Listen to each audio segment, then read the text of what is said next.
सोचिए एक ऐसी बीमारी के बारे में जो चुपचाप हमारे शरीर के एक बहुत ज़रूरी हिस्से को अंदर ही अंदर ख़त्म कर रही हो।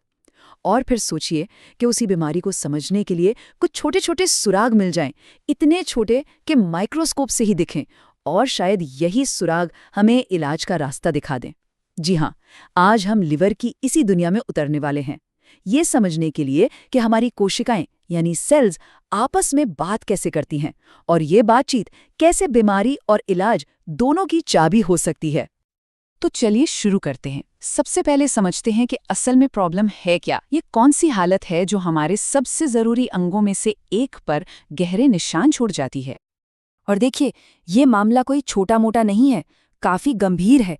जब लिवर को लगातार चोट पहुंचती है, चाहे वो शराब से हो, गलत खानपान से हो या किसी वायरस की वजह से, तो नतीजा सिरोसिस, लिवर कैंसर और यहाँ तक कि मौत भी हो सकता है। ये एक साइलेंट किलर की तरह है जो धीरे धीरे अपना काम करता है। मेडिकल भाषा में इस स्कारिंग यानी निशान बनने की प्रक्रिया को कहते हैं लिवर फाइब्रोसिस। और मज़े की बात यह है कि ये शुरू तो एक अच्छी नीयत से होती है, मतलब शरीर खुद को ठीक करने की कोशिश कर रहा होता है। लेकिन जब चोट बार बार लगती रहती है तो ये हीलिंग का प्रोसेस ये काबू से बाहर हो जाता है और खुद एक बहुत बड़ी प्रॉब्लम बन जाता है। तो फिर इस पूरी कहानी के मेन प्लेयर्स कौन हैं? ये हैं खास तरह के सेल्स, जिन्हें हेपेटिक स्टेलेट सेल्स कहते हैं। अब देखिए, जब तक लिवर स्वस्थ है, ये सेल्स चुपचाप आराम से रहते हैं, कोई दिक्कत नहीं। लेकिन जैसे ही लिवर को चोट लगती है, ये एक्टिवेट हो जाते हैं और स्कार टिश्यू बनाना शुरू कर देते हैं। मतलब जो पहले मददगार थे वो अब विलेन बन जाते हैं। चलिए, अब उस सबसे ज़रूरी सुराग की तरफ बढ़ते हैं जो साइंटिस्ट के हाथ लगा है। वो सुराग जो बताता है कि ये सेल्स, ये कोशिकाएं आपस में कम्युनिकेट कैसे करती हैं और इस डैमेज को, इस नुकसान को फैलाती कैसे हैं। देखिए, हमारे शरीर के सेल्स अकेले अकेले काम नहीं करते, वो टीम वर्क में विश्वास रखते हैं। मतलब लगातार एक दूसरे से बात करते रहते हैं, और ये बातचीत होती है छोटे छोटे मैसेजिंग पैकेट्स के जरिए। इन्हें ही कहते हैं एक्स्ट्रा सेलुलर वेसिकल्स या शॉर्ट में ईवीज।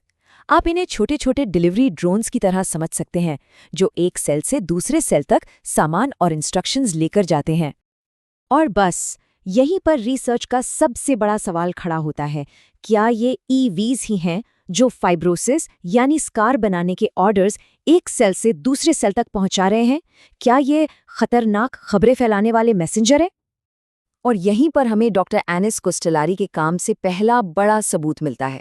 उन्होंने क्या देखा कि जब स्टेलेट सेल्स को पीडीजीएफ नाम के एक ग्रोथ फैक्टर के सामने लाया जाता है और ये पीडीजीएफ फाइब्रोसिस शुरू करने के लिए जाना जाता है, तो ये सेल्स अचानक से बहुत बहुत सारे ईवीज छोड़ने लगते हैं। ये एक जबरदस्त कनेक्शन था। ठीक है, तो अब थोड़ा और गहराई में चलते हैं। देखते हैं कि वो कौन सी मॉलिक्यूलर चेन रिएक्शन है जो इन संदेशों को इतना जहरीला, इतना टॉक्सिक बना देती है। ये बिल्कुल एक डोमिनो इफेक्ट की तरह काम करता है। तो पूरी कहानी शुरू होती है एक सिग्नल से। समझिए कि पीडीजीएफ एक चाबी है, और ये चाबी स्टेलेट सेल की सतह पर बने एक खास ताले में जाकर फिट हो जाती है। इस ताले का नाम है पीडीजीएफआर अल्फा। बस जैसे ही चाबी ताले में रखती है, पूरा का पूरा प्रोसेस शुरू हो जाता है। आप चलिए सेल के अंदर झांकते हैं। जैसे ही चाबी ताले में फिट हुई, उस ताले यानी रिसेप्टर का एक खास हिस्सा, जिसका नाम है टायरोसिन 720, वो एक्टिवेट हो जाता है। समझिए एक स्विच ऑन हो गया। अब ये नाम भले ही मुश्किल लगे, इससे घबराना नहीं है। मेन बात यह है कि कैसे एक के बाद एक चीजें शुरू हो रही हैं, बिल्कुल डोमिनो की तरह। तो ये जो स्विच ऑन हुआ है, ये SHP2 नाम के एक और मॉलिक्यूल को बुलाता है, और दोनों मिलकर एक टीम बना लेते हैं, एक एक्टिव टीम जो सिग्नल को और आगे बढ़ाती है। और अब आता है सबसे ज़रूरी हिस्सा। ये एक्टिव टीम mTOR नाम के एक दूसरे पाथवे को, एक रास्ते को चालू कर देती है। अब ये mTOR क्या करता है? ये सेल के अंदर की सफाई व्यवस्था को कंट्रोल करता है। इस सफाई सिस्टम को ऑटोफैगी कहते हैं। समझिए ये सेल का रिसाइकलिंग डिपार्टमेंट है। तो जब mTOR ऑन होता है, ये इस रिसाइकलिंग डिपार्टमेंट को बंद करवा देता है। और जब सेल का कचरा साफ नहीं होता, तो सेल क्या करता है? वो इन खतरनाक स्कार बनाने वाले सिग्नल से भरे ईवीज को बाहर फेंकना शुरू कर देता है। ठीक है, थियरी तो बड़ी जबरदस्त है, पर सवाल ये है कि क्या ये असली में एक जीवित शरीर में भी काम करती है? चलिए सबूत देखते हैं। तो इस सवाल का जवाब ढूंढने के लिए वैज्ञानिकों ने एक बहुत सीधा सा प्रयोग किया। उन्होंने सोचा कि अगर हम ये खतरनाक वाले दुष्ट ईवीज सीधे एक चूहे के शरीर में डालें तो क्या उसका लिवर फाइब्रोसिस और बिगड़ जाएगा। यही वो पल था जब कारण और असर को साबित करना था। और डॉक्टर कोस्टेलारी की ये बात सुनिए, वो कहती हैं, जब हमने ये प्रयोग किया तो हमें इतने बड़े बदलाव की उम्मीद नहीं थी। इससे पता चलता है कि वो खुद नतीजों से कितनी हैरान थीं। और साइंस में ऐसे पल जब आप हैरान हो जाएं बहुत खास और रोमांचक होते हैं। और ये रहा वो आहा मोमेंट। देखिए, जिन चूहों को नॉर्मल ईवीज दिए गए उनमें फाइब्रोसिस एक लेवल तक ही था, जैसा कि उम्मीद थी। लेकिन जिन चूहों को वो खतरनाक PDGRF अल्फा सिग्नल वाले ईवीज दिए गए उनके लिवर में कहीं ज्यादा गंभीर फाइब्रोसिस हो गया। ये बिल्कुल साफ सबूत था। तो इस सब का मतलब क्या है? मतलब ये है कि अब जब हम ये समझ गए हैं कि प्रॉब्लम हो कैसे रही है, तो हमारे लिए इलाज के नए दरवाजे खुल गए हैं। अगर बीमारी का मैकेनिज्म पता हो तो उसे रोकने के तरीके भी ढूंढे जा सकते हैं। ये जो दो रास्ते दिख रहे हैं, ये बीमारी और उसके इलाज की कहानी बताते हैं।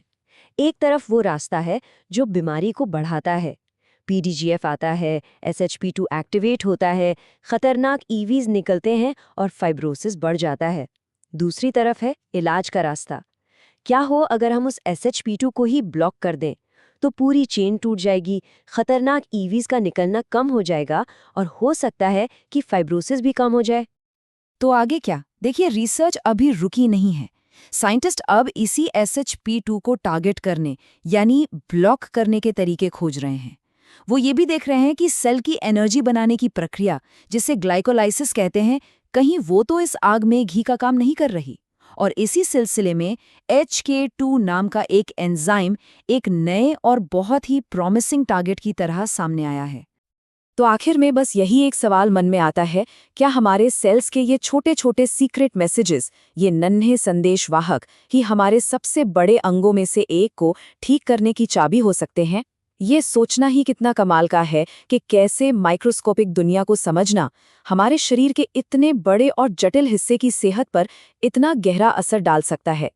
ये वाकई में छोटी छोटी चीजों में छिपी बड़ी ताकत का सबूत है।